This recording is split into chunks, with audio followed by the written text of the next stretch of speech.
Tapos maging usap-usapan ang naganap na performance ng ex-couple na si Catherine Bernardo at Daniel Padilla ay may mga bumabatikos ngayon kay Catherine. Ayon sa mga ito ay tila palabas lamang daw nila ang breakup nila ni Daniel. May mga naawa tuloy sa aktres na si Andrea Brillantes.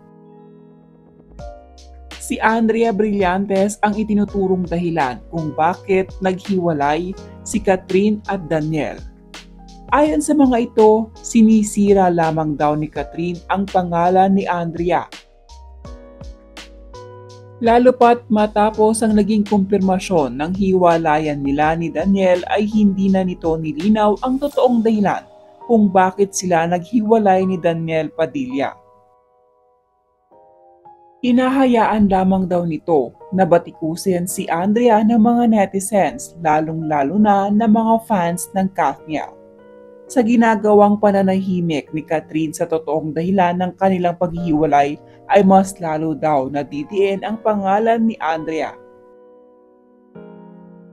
Habang siya daw ay lumalabas na nagmumukhang kawawa, si Andrea naman daw ay patuloy na nakakatikim ng judgment mula sa mga netizens dahil sa hindi nito paglilinaw sa kung third party nga ba talaga ang dahilan ng kanilang paghihiwalay ni Daniel Padilla. To be honest, Kath get all the benefits to this issue than Andrea and DJ. Wala naman siyang kino-confirm na cheating pero yun ang speculations ng tao. Why she didn't clarify the reason behind breakup? Why she keep us on hanging us all? Kasi nagbumukha siyang kawawa and she get all the sympathy. And she don't care kahit makasira siya ng career ng iba. People are so blinded by this issue. Blight won't say anything kasi nauna na siyang husgahan bago pa siya magsalita.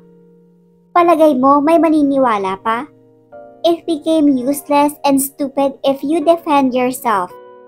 Even if Kay didn't mention her personally, nagmumukha lang siyang guilty. So better never mind na lang. Ang mga chismosang reporter lang naman gumagawa ng issue na di confirm. Tapos papalaki na sana di naman dapat. Nakakairita na. I miss Andrea posting in Insta and TikTok.